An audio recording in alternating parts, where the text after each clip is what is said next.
Assalamualaikum warahmatullahi wabarakatuh. Hai, nama saya Chan. Saya berumur 28 tahun dan saya tinggal di sebuah desa perkampungan yang kecil. Kisah ini berawal dari saya yang habis pulang dari tempat tongkrongan menuju rumah nenek.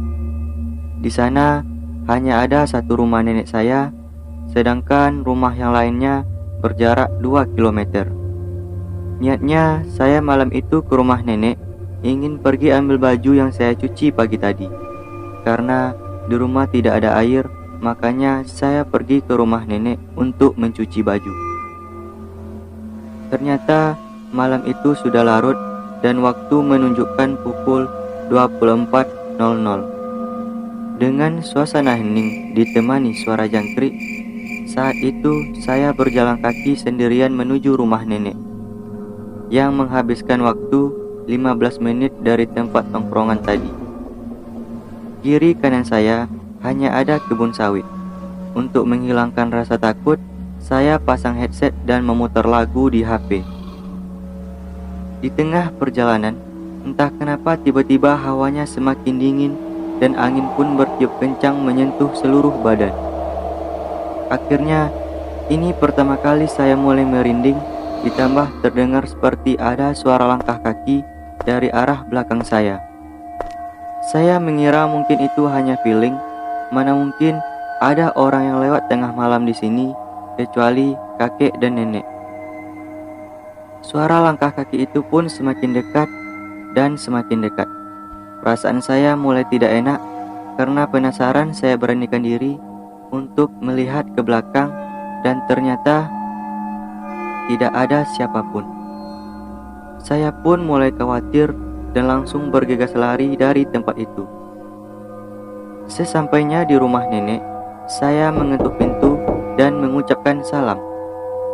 Dan akhirnya nenek membukakan pintu. Kemudian saya langsung mengambil baju yang dicuci tadi dan minta izin ke nenek untuk segera pulang ke rumah karena takutnya ibu marah. Tetapi pada saat itu, nenek melarang saya untuk pulang ke rumah karena dia khawatir, ditambah lagi sudah tengah malam. Saya pun membantah perkataan nenek. Saya nggak mau membuat ibu khawatir dan saya tetap harus pulang ke rumah. Mungkin saja saat ini ibu sudah menunggu karena tadinya saya bilang cuma pergi ngumpul bentar doang sama teman. Dan nenek pun tetap terus melarang. Lalu dia berkata perasaannya tidak enak dan menyuruh saya untuk menginap malam ini di rumahnya. Tanpa satu kata pun, saya langsung keluar dari rumah nenek dan izin pamit. Nenek pun berkata pada saya, kalau ingin cepat sampai ke rumah, kamu cukup menyeberangi sungai yang di sana sambil menunjukkan arah sungai itu. Tapi kalau kamu takut, biar nenek suruh kakek yang mengantarkan kamu sampai seberang sungai. Saya terdiam sejenak melihat arah ke sungai tadi karena benar-benar gelap, tidak ada satupun rumah. Lalu saya berkata pada nenek, tidak usah nek, saya berani kok. Lagipun gak mungkin bangunin kakek jam segini. Bener, kata nenek. Nih, kamu bawa senter untuk jaga-jaga. Mau gak mau, ya saya harus berani sambil berkata dalam hati. Kemudian saya coba beranikan diri untuk melewati sungai itu, karena kata nenek disitulah jalan pintas untuk cepat sampai ke rumah saya. Saya pun terus berjalan sendirian. Jam sudah menunjukkan pukul 24:30. Suasana semakin hening dan mencekam. Setelah 10 menit berjalan kaki, saya pun sampai di sungai itu. Wah, ini benar-benar menyeramkan. Pada saat itu, yang terdengar cuma suara air yang mengalir deras, dan saya pun disambut oleh kebun karet yang cukup luas.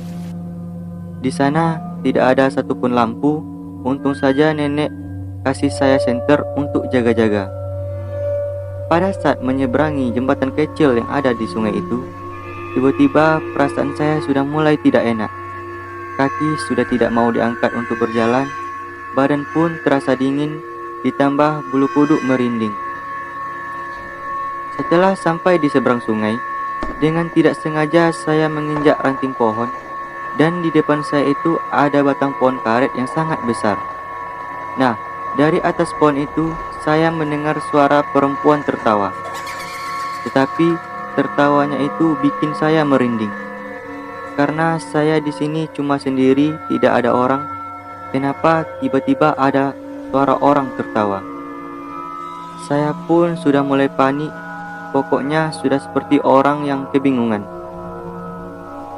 Tanpa berpikir panjang, saya pun tetap terus berjalan hingga akhirnya saya mendengar lagi suara tertawa itu dari arah atas pohon. Bulu kuduk pun kembali merinding sambil mengarahkan lampu senter ke arah kiri kanan. Tertawa itu pun semakin kuat dan semakin kuat. Kaki pun sudah tidak sanggup lagi untuk melangkah dikarenakan takut. Perlahan saya mengarahkan lampu senter ke atas pohon, dan tebak apa yang saya lihat.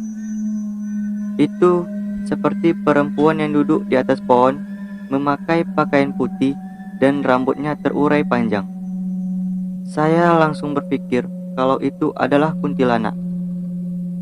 Pengen minta tolong, mulut terasa tidak bisa dibuka. Dengan keadaan panik, saya pejamkan mata dan membaca ayat-ayat Al-Quran. Suara tertawa itu pun terus mengancam saya. Di saat saya beranikan diri untuk melihat ke atas pohon karet itu lagi, ada yang lebih menakutkan. Perempuan di atas pohon itu melayang turun dan langsung mengarah ke saya sambil tertawa. Kemudian saya langsung membuka sandal dan berlari untuk keluar dari kebun karet tersebut. Tapi yang lebih bikin takutnya, ternyata kuntilanak itu terus terbang mengejar di belakang hingga akhirnya saya terpeleset dan terjatuh. Lutut pun berdarah. Dengan tergesa-gesa saya kembali berdiri sambil menghela nafas dan melihat lagi arah ke belakang. Kuntilanak itu pun terus terbang mengejar saya. Di saat itu saya benar-benar butuh bantuan orang untuk menolong. Sudah berteriak minta tolong, tapi percuma karena di sini tidak ada rumah. Saya terus berlari sehingga sampai di kampung sebelah. Di sana saya agak tenang karena melihat banyak rumah dan saya kembali minta tolong.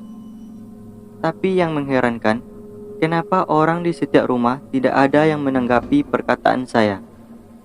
Tetap saja pintu rumah mereka semua tertutup, seperti tidak mendengar saya meminta tolong. Karena di sini sudah ada lampu, rasa takut pun mulai hilang.